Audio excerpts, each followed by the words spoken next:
Programme के आगाज़ में चंद लफ्ज़ तो पहले सोलर के हवाले से, फिर सियासी मौज़ूआत की तरफ से आते हैं जहां इमरान खान से डील हो रही है या नहीं हो रही, उसके ऊपर बहुत ज़्यादा गॉसिप चल रही है। ख़बर नहीं, गॉसिप बहुत चल रही है।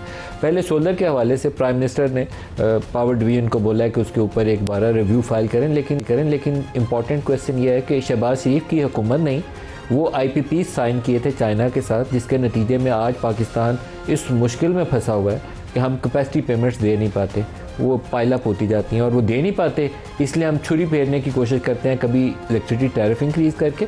अब वहाँ से भी बननी पड़ी तो हमने कहा कि वहाँ से भी अब गुजारा नहीं हो रहा, तो अब सोलर वालों को क्योंकि एक सस्ता ऑप्शन हमने दे दिया था, खुद से कहा था कि सोलर लगाओ, हमें बहुत महंगे दामों बाहर से तेल इंपोर्ट करना पड़ता है, तो अब इनके भी गले पे छुरी फेरो और इनको भी ज़िबा कर दो।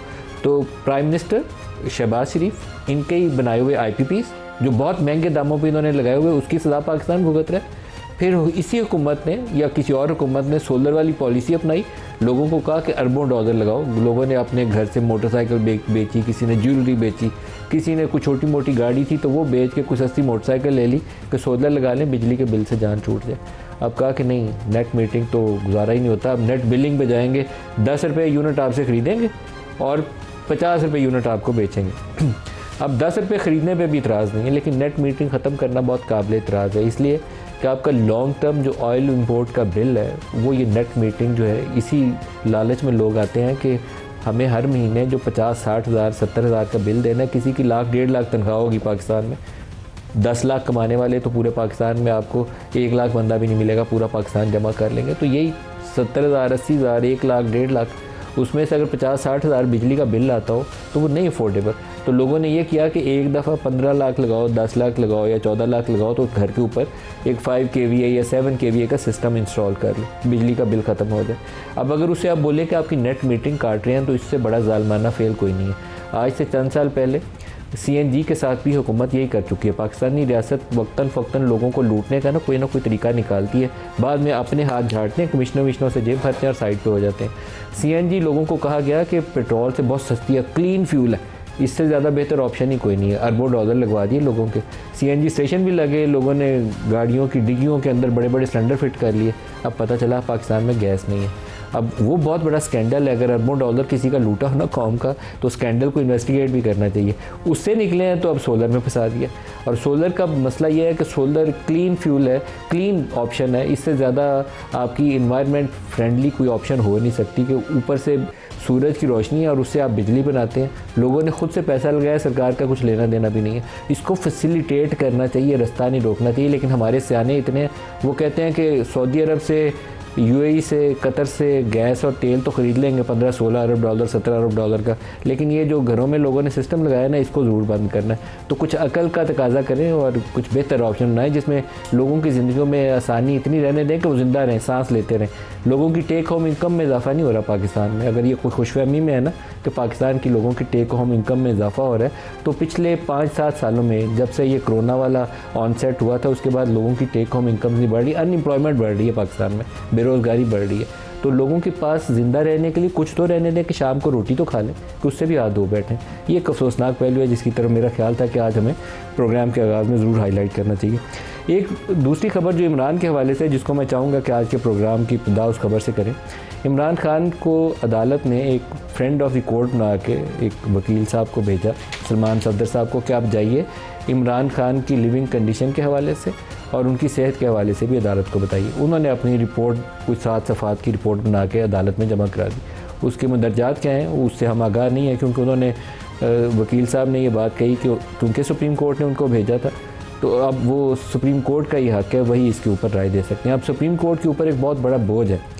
काजी फ़ायज़ी साहब पाकिस्तान में, उससे पहले साकिब निसार साहब, उससे पहले जस्टिस इफ्तिखार चौधरी साहब हैं तो सुप्रीम कोर्ट के सारे चीफ जस्टिस, लेकिन नाइंसाफ़ी की बुनियाद रखें।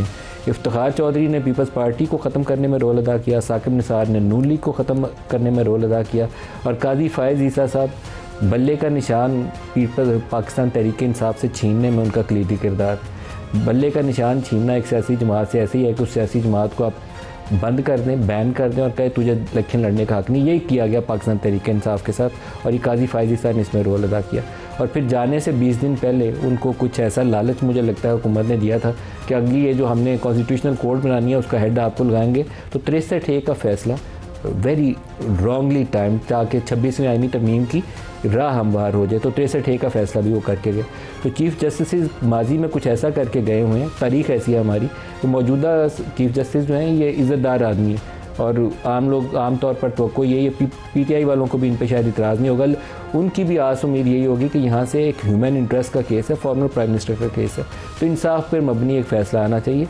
उसको हेल्थ सर्विसेज तक इमरान को रसाई होनी चाहिए, उसकी फैमिली की मीटिंग्स उसको रोकना, पाबंद करना, उसको 2 महीने के लिए आप जेल में एक कमरे में बंद कर दें कि नहीं तेरे बच्चे भी नहीं मिल सकते, तेरी फैमिली भी नहीं मिल सकती, वकील भी नहीं मिल सकता, इसलिए कि 8 फरवरी का एहतजाज होने वाला। तो ये बहुत ज़ालिमाना फेल है। इमरान खान खुद भी ये हरकतें करते रहे, जिसकी सज़ा उनको मिल रही है कि अब वो जेल में पड़े हुए हैं और उनका साथ भी कोई नहीं दे रहा। कि एक वक्त ऐसा था कि Nawaz Sharif, Shehbaz Sharif, Maryam Nawaz, Khawaja Saad, Khawaja Asif and so many other, और इसी तरीके से आसिफ जरदारी, उनकी बहन, ये सारे जेलों में बंद थे और कोई पुरसाने हाल नहीं था। उस वक्त जनरल फैज़ के साथ मिलकर इमरान खान यही कुछ सारी अपोजिशन के साथ कर रहे थे, और शायद उस वक्त जनरल फैज़ का भी और इमरान का मुश्तरका प्लान ये होगा किसी तरीके से इनकी कमर तोड़ेंगे और सदा इक़्तिदार में रहेंगे। अब इमरान 3 साल से जेल में बैठे हुए हैं, तो ये मकाफ़ात अमल इसी को कहते हैं। अब जो शहबाज कर रहे हैं आज, तो कल को इनके साथ भी इससे बदतर हो सकता है। तो खौफ खुदा करें, कुछ बेहतर रास्ता अपनाएं। सियासतदानों का फ़र्ज़ है कि इन चीज़ों से बचाएं और पाकिस्तान को आगे चलाएं।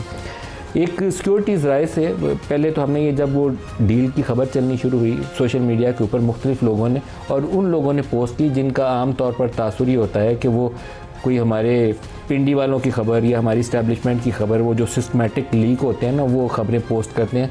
तो वहाँ से खबरें आई कि कोई इमरान खान को इलाज के बहाने में कोर्ट से कोई बड़ा ऑर्डर आने वाला है। एक तो चीफ़ जस्टिस साहब ने पता नहीं उन लोगों को बुला के कैसे बताया था कि हम ही मैं ये ऑर्डर करने लगा हूँ, उनको पहले पता चल गया।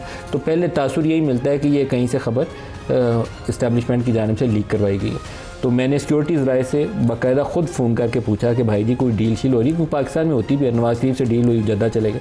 तो मैंने कहा कि कुछ करने वाले हैं तो बता दें। तो उन्होंने, तो ऑन रिकॉर्ड में कह रहा हूँ कि अस्करीज़ राय को कोट करके बता रहा हूँ, उन्होंने कहा कि नहीं हम कोई डील वील नहीं कर रहे, ख़त्म बात होगी। इमरान से भी अभी तक ऐसा इशारा इमरान की पार्टी से भी हमें नहीं मिला कि इमरान खान कोई कोर्ट से बाला कोई डील का अरेंजमेंट उसके ऊपर रह चुके हैं, अभी तक पता नहीं चला। नवंबर 2024 में एक अरेंजमेंट चल रहा था इनका, लेकिन वो सक्सेसफुल नहीं हुआ, दरमियान में आके टूट गया। वो अली मीन गंडापुर, बैरिस्टर सैफ, मोहसिन नकवी, सारे लोग बहुत एक्टिवली उस वक्त इंगेज थे, और जो अमेरिका से पाकिस्तानी आते हैं वो भी इंगेज थे। उसके बाद अभी सिक्योरिटीज़ राय से खबर भी आई है, वो कहते हैं कि अपोजिशन लीडर का बयान, उसके ऊपर अफसोस है उन्हें बहुत, जो बयान आया है, बातचीत सियासी जमातों का इस्तेहकाक है, फ़ौज का इससे कुछ लेना देना नहीं। और लास्ट लाइन उसकी इंपॉर्टेंट है, वो कहते हैं कि कानूनी और कोर्ट केसेस और इससे जुड़े तमाम मामला का फ़ैसला आइन और कानून के मुताबिक अदालतों ने करना है, और अदालत के सामने मामला है, अदालत क्या करेगी। ये इंपॉर्टेंट खबर है जी, इसको हाईलाइट करिए इस लाइन को, कि जितने कानूनी और कोर्ट केसेस और इससे जुड़े तमाम मामला का फ़ैसला आइन और कानून के मुताबिक करना है।